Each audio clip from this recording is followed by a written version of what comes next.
Bonjour et bienvenue pour cette nouvelle édition du Ask PPG.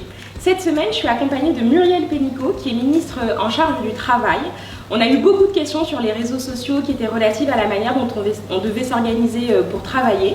Et donc, je lui ai proposé de me rejoindre de manière exceptionnelle aujourd'hui pour pouvoir répondre à toutes les questions qui nous ont été posées.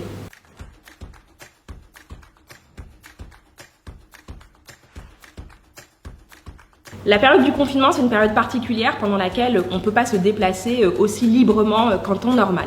C'est la raison pour laquelle le gouvernement a décidé en quelque sorte de geler cette période du confinement pour faire en sorte que des personnes qui doivent bénéficier d'un droit, comme le retour à l'emploi par exemple, ne soient pas gênées, ne soient pas inquiétées pour le renouvellement de leurs droits ou pour leur capacité à en bénéficier. C'est la raison pour laquelle nous avons prolongé les droits d'aide au retour à l'emploi.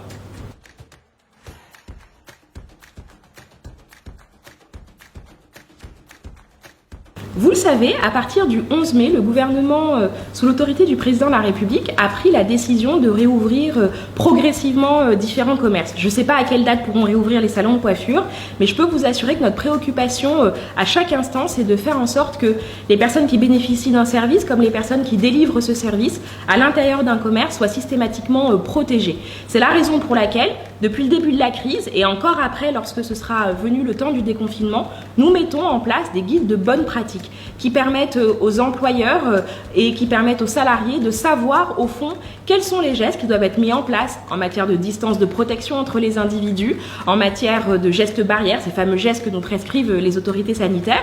Et donc nous aurons à réfléchir avec les organisations professionnelles de la coiffure à la mise en place de ce guide de bonnes pratiques et de ces bons gestes pour que la sécurité de chacun d'un point de vue sanitaire soit assurée.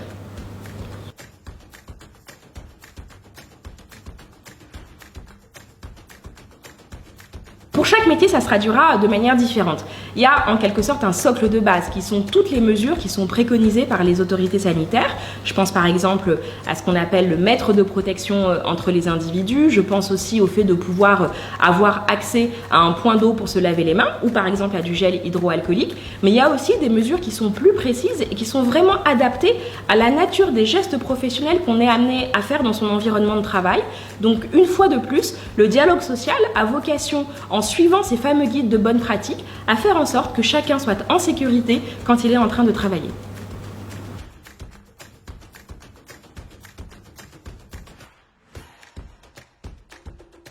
Bien sûr, les commerciaux vont pouvoir progressivement reprendre leur activité.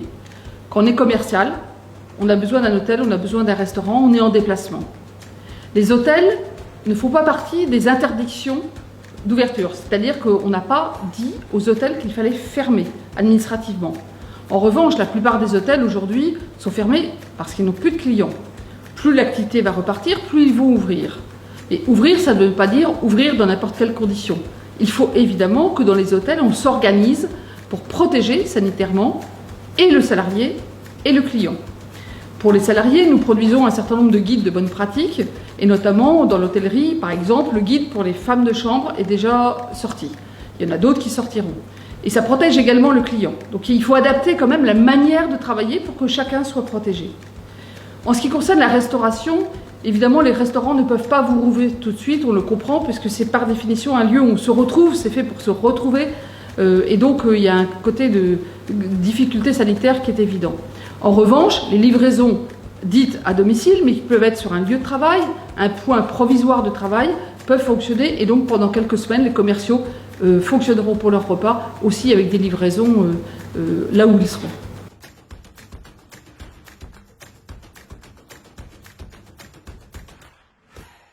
J'ai bien sûr demandé aux centres de formation d'apprentis, aux milliers de centres de formation d'apprentis, de fermer en même temps que les écoles, les collèges et les lycées.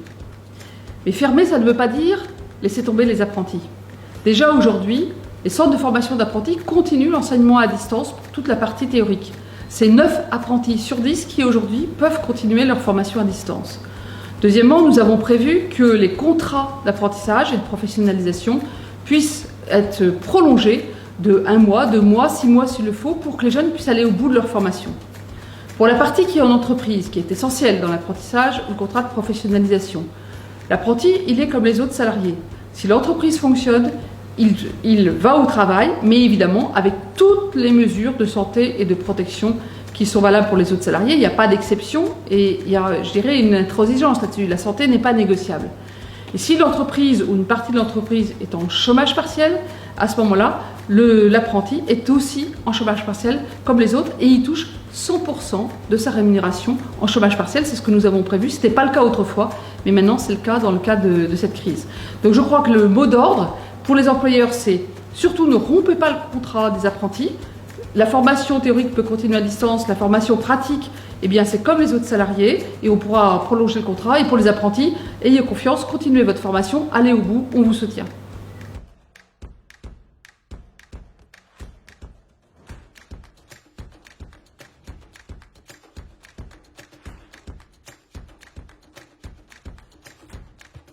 Avec le président de la République et le Premier ministre, nous avons un principe simple. Dans cette crise, il faut protéger tous les Français.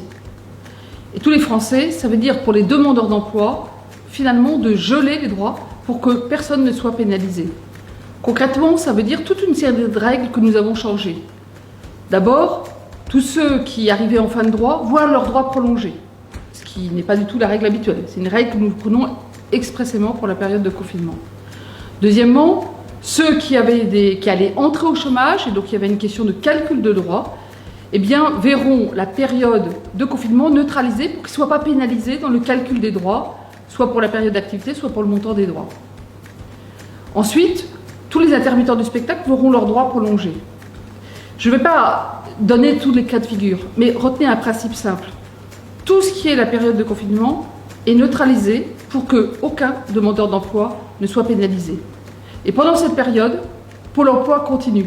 Alors, beaucoup en télétravail, mais continue à répondre évidemment à toutes les demandes des demandeurs d'emploi, à faire des recrutements en télétravail, puisqu'il y a aussi quelques recrutements qui ont lieu, et puis évidemment à indemniser les demandeurs d'emploi, qui est évidemment une mission essentielle.